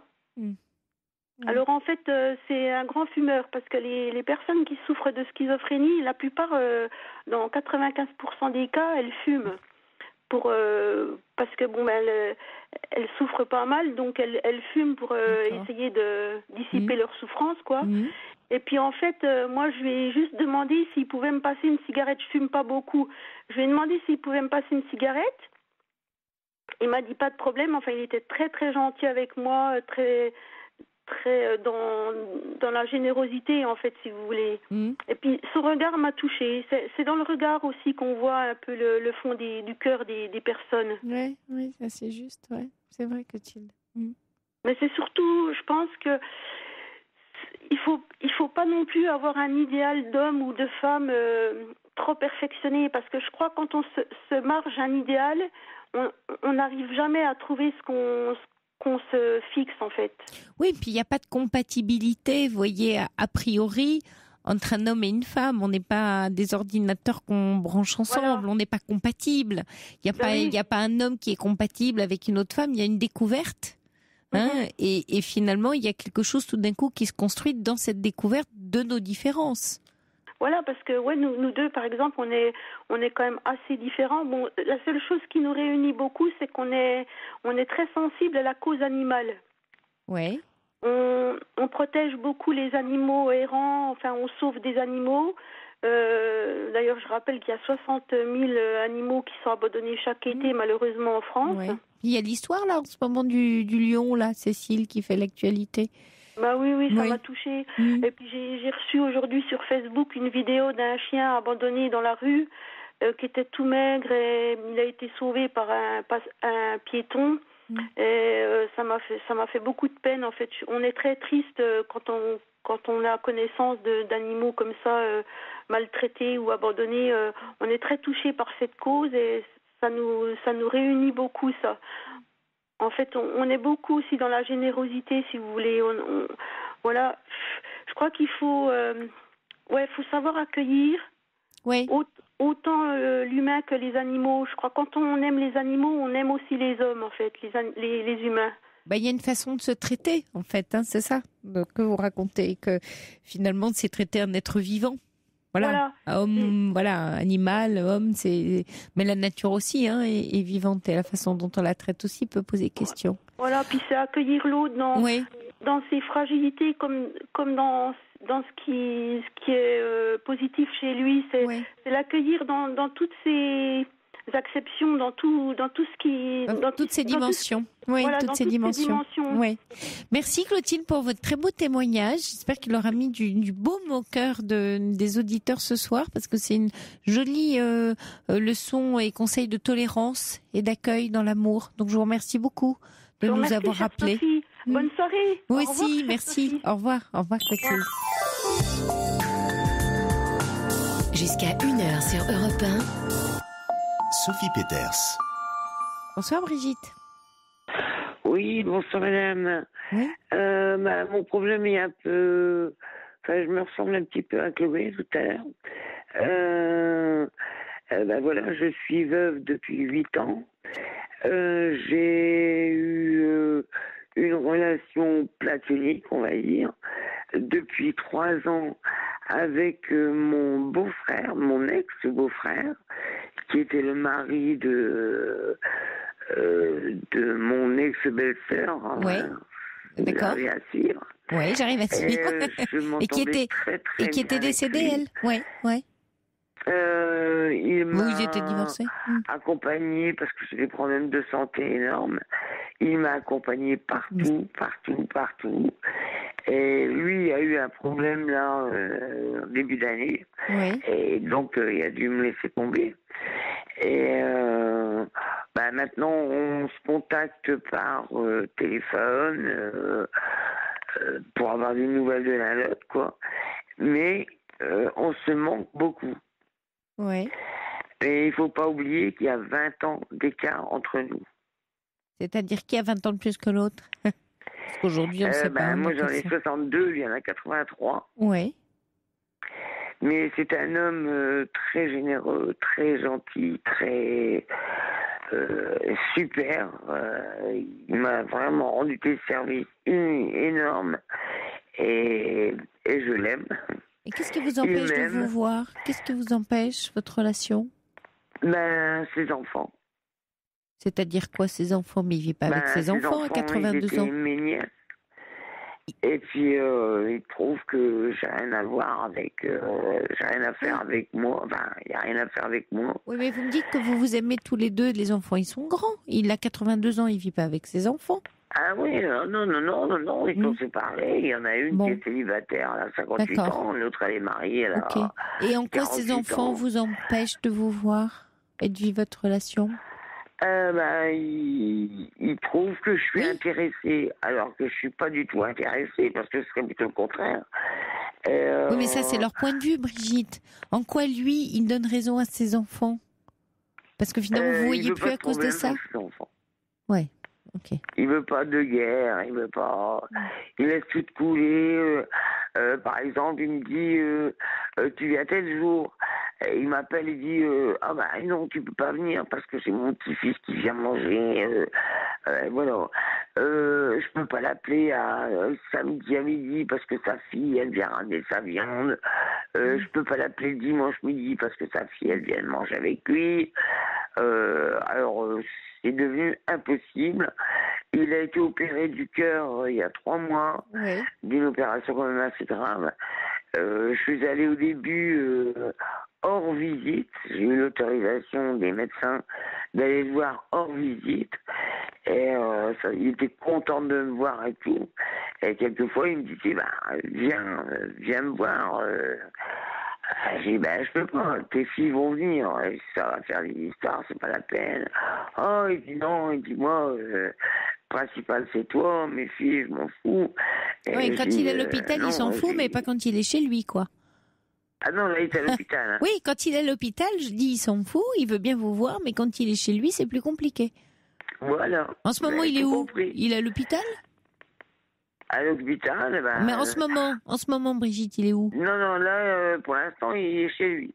Voilà, c'est ça. Mais un problème chez lui, tu viens me dire bonjour, mais j'ai toujours peur de tomber sur une de ses filles. Et ah oui, mais alors là, Brigitte, qu'est-ce qui va se passer? C'est plus votre problème, là. Si lui... oui, mais ça va faire des explosions. Et moi, je veux Pourquoi pas vous avez déjà... en prenne un coup, quoi. Brigitte, vous êtes déjà disputé avec ses enfants? Personnellement, non. Bon, alors... C'est toujours par lui que ça passe. D'accord. Donc là, il est en train de vous dire qu'il est d'accord pour que vous veniez, que vous preniez le risque, éventuellement, de croiser ses enfants. Donc prenez ce risque-là, Brigitte. Mais quoi? Et moi, ce que je veux pas, c'est que, il vient d'être opéré du cœur. Ah oui, et que ses enfants lui fassent une scène et que ça le stresse et qu'il lui arrive quelque chose. Voilà. Ouais.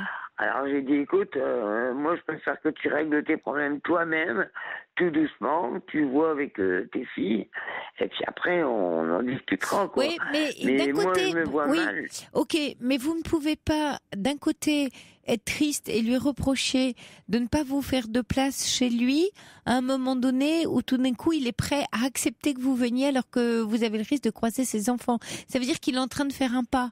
Donc si vous reculez là, sous prétexte de dire oui mais je veux pas, alors c'est pas un prétexte, je comprends votre crainte en même temps, mais vous manquez quelque chose qui peut peut-être s'arranger parce que les enfants vont comprendre que vous êtes importante pour lui. Moi j'aurais voulu une confrontation, quoi. Alors allez-y. Allez-y. Les enfants, ils vont comprendre quoi? Ils vont comprendre qu'il est heureux quand il vous voit et que vous avez été à ses côtés quand il a été hospitalisé. Demain, il lui arrive quelque chose. Les enfants seront peut-être aussi contents que vous soyez là pour lui apporter un soulagement et un peu de bonheur. Parce qu'ils savent pas, tout le temps. Il est hospitalisé 3 mois. Oui, c'est ça. Ils savent pas que vous y êtes allé tout le temps. Je suis allée au départ. Ouais. Après, j'ai téléphoné, mais je suis pas allée après. J'ai dit, les heures de visite, Brigitte était assez limitée. Donc, je voulais pas. Je dis, bon, je vais laisser la place à ses enfants. C'est pas ma place, quoi. Mais elle, de leur côté, elle dit, elle n'est pas venue te voir, elle. Elle n'est pas venue te voir. Alors, pour pas faire d'histoire, elle dit, bah non. Oui, mais alors... Quand il est rentré de l'hôpital, il a dit, bah, tu peux venir me voir maintenant. Alors, je dis, bah oui, mais si je viens de voir que je chante sur tes filles, ça va... il est en train... tabac, quoi. Oui, mais il est en train de vous proposer quelque chose et de vous proposer de cette occasion. C'est pas vous, de toute façon, vous dites ça va faire un tabac, mais c'est pas vous qui allez rentrer en conflit. Si les enfants ont quelque chose à vous dire, ils vous le diront. Et j'entends que vous avez du répondant, vous en aurez. Mais là, oui, j'en ai du répondant. Voilà, ça s'entend. Mais il serait peut-être un peu trop vif aussi. Oui, mais peut-être que ça se passera bien, Brigitte. C'est ça que vous voyez pas. Parce que lui, quand même, c'est ce dont il a envie. Donc faites-lui confiance. Et prenez votre courage à deux mains. Et s'il doit y avoir confrontation, d'abord il sera là. Et puis vous êtes une grande fille après tout, hein. 62 ans, non? Ah oui, allez. 62 ans. Bah oui, quand même. Mais ce qu'il y a, c'est que ça pose problème, c'est la différence d'âge. Oui, là pour l'instant, oui, mais pour l'instant vous êtes dedans. Alors, Brigitte, oui, mais c'est pas grave. C'est pas grave, Brigitte. Je vois pas le rapport qu'il peut y avoir. Je vous laisse, Brigitte, c'est la fin de l'émission. Je dois vous laisser. Mais je pense que vous allez résoudre votre problème. Je vous sens bien parti.